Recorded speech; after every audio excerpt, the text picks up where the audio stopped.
Welcome to Subramani. I'm going to talk to you about a very simple dal chawal kind of a product called term insurance. I have done a lot of videos on term insurance, but here is I'm trying to be as comprehensive as possible.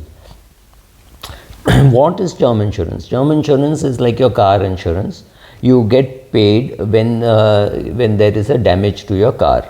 Unlike a car insurance, a term insurance pays only on death.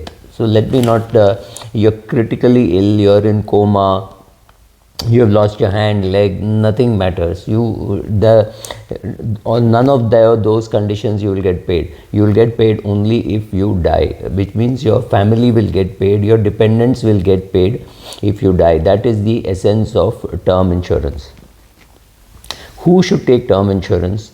You should take term insurance if you have dependents, if you have somebody dependent on you, which means you're young, you're married, you have children, or you're young, you have parents, brothers, sisters, siblings dependent on you. These are the reasons why you should have term insurance, which means somebody is dependent on you for the money that you're earning on a monthly basis. They're paying EMI, they're paying for their dal chawal ration, right? So for the school fees, for all those things, if there is somebody dependent on you, you should have term insurance. So that means who should not have term insurance? If you have reached a stage in life like I have, that there's nobody financially dependent on me. My wife has adequate income. My daughter is earning on her own. So I don't need term insurance. I don't have term insurance, right? So that is the essence of what is term insurance. Who should take term insurance? Because there is somebody dependent on you, you should take term insurance, which brings up another category of people who should take term insurance are businessmen who have big term loans. Now, if I'm a person who is financially independent, I don't need any income from my business, but I'm still doing business and I have given guarantees in my business, right? I'm a senior partner, but I have also given personal guarantees, and we have recently bought a property worth 40 crores. For which we have borrowed 20 crores, and we all have given personal guarantees. To that extent, I should take a term loan, so that in case of my death, that money is paid to the firm which can repay the loan. So businessmen should take term loans if they should take term insurance if they have business liabilities. So you have personal liabilities, you're somebody dependent on you, you should take term insurance. If you have a business and you have a liability in business, you should take term insurance. These are the two categories of people who should take term insurance. So retired people should not. Those people who are financially independent already, maybe you're 45 and you're already retired, which means there's nobody financially dependent on you, or even if they are there, you're already provided for. That is what helps you retire, right? So you have already retired. So if you're already retired, why do you need term insurance, right? So you don't need. So term insurance is needed till you amass enough money to meet all your liabilities. So if you have paid off your home loan, if you have paid off your car loan, and you're not planning to buy any more cars, if your children's education has been paid for, they've started earning, your wife is doing very well, she's earning independently, or your wife is earning much more than you were earning. You were earning say 8 lakhs a year and she is earning 20 lakhs a year, which means she is not financially dependent on you.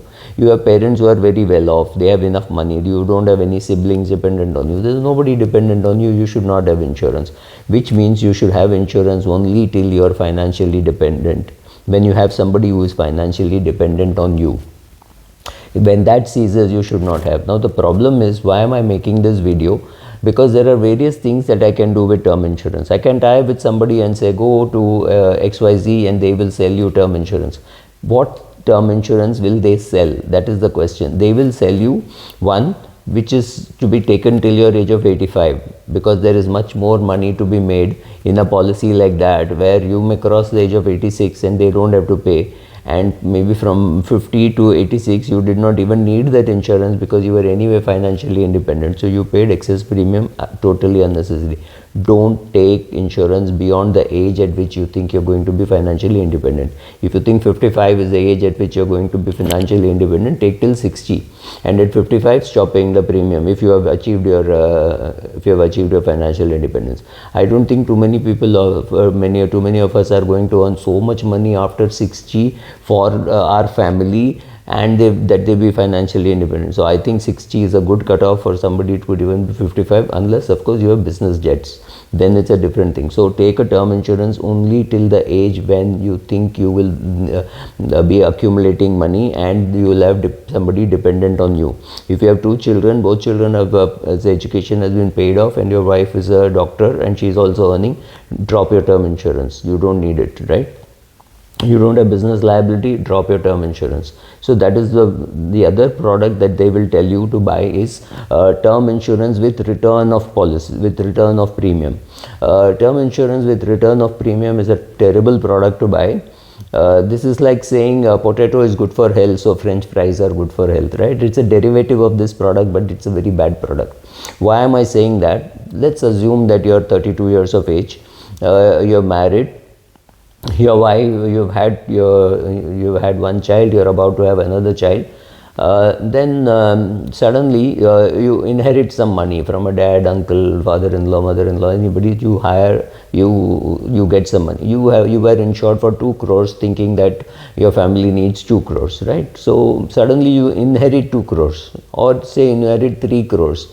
The need for insurance is gone, because the money that you thought that is needed for your family to live, if you are not there, is already there in your bank now. So you can drop that insurance. Now suppose you have paid the premium for 3 years, and what does it cost to drop the policy? Nothing, zero. Now suppose you have taken a 30-year policy with return of premium, you have paid a much higher amount and you cannot drop the policy, you have to pay for 30 years. So this is a trap to make sure that you stay on in the policy.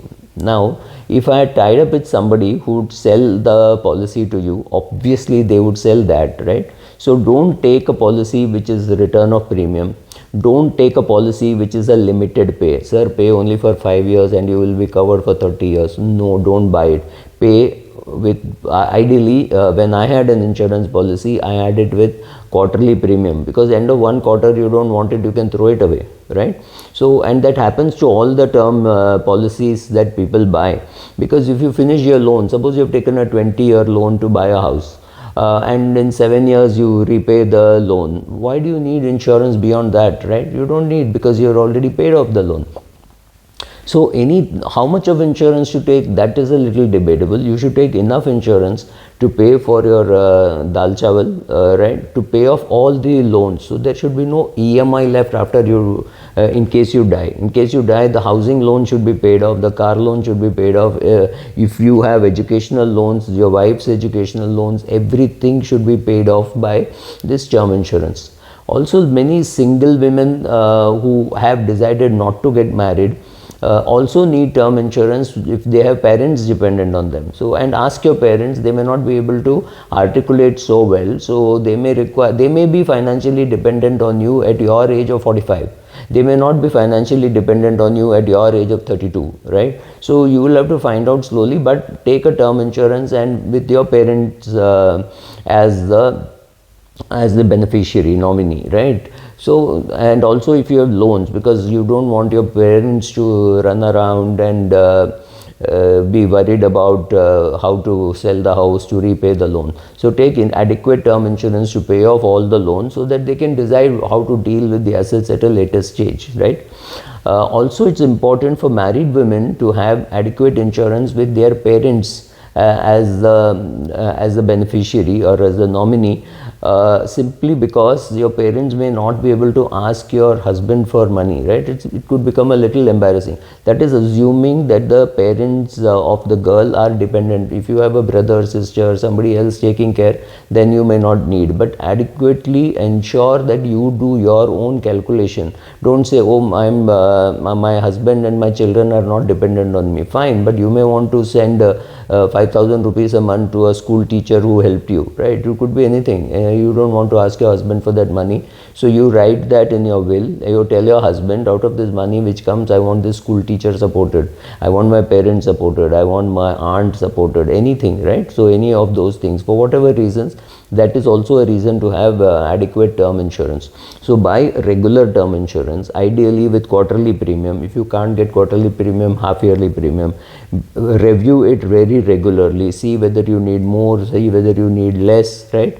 So do that. Pay the premium promptly, pay the premium regularly. If you're whoever gets the policy notice should pay the premium. Don't say, oh, my husband's policy, my husband will pay. Yes, of course he'll pay, but it is your job to remind him, because remember, your husband's policy is important for you, because you are the beneficiary, you are the nominee. Your policy is important for your parents. So don't delay the payment, don't let the policy lapse. You may not get it back. You took it at 32 and at 45 you developed some complications. You go again for a medical checkup and they say, we won't give you insurance, or we'll give you at a much higher rate, right? So be very careful about a lapsing term insurance policy.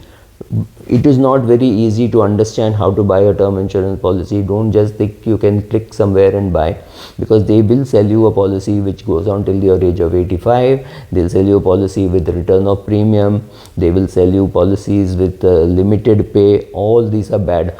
Almost all the derivatives of term insurance are bad. So go and buy a pure and simple term insurance. Don't buy any rider whatsoever. It does not matter, right? If you have enough money to pay the term insurance premium, that's good enough. Any waiver, anything is bad. If you want a critical illness policy, go and take a separate critical illness policy. Do not combine it with this, because you will not understand the rider, because the rider is very difficult to understand. For example, there is something called an accident insurance, accident rider, okay? Now, one insurance company covers accidents inside the house, other company does not cover accidents inside the house. How will you ever know it? So it's very difficult to understand riders. Don't buy riders. Whatever riders you want, you buy separately. Don't buy it along with the term insurance. Keep a pure term insurance, pay the premium regularly, and pray that your wife never has to fill up the claim form. Thank you.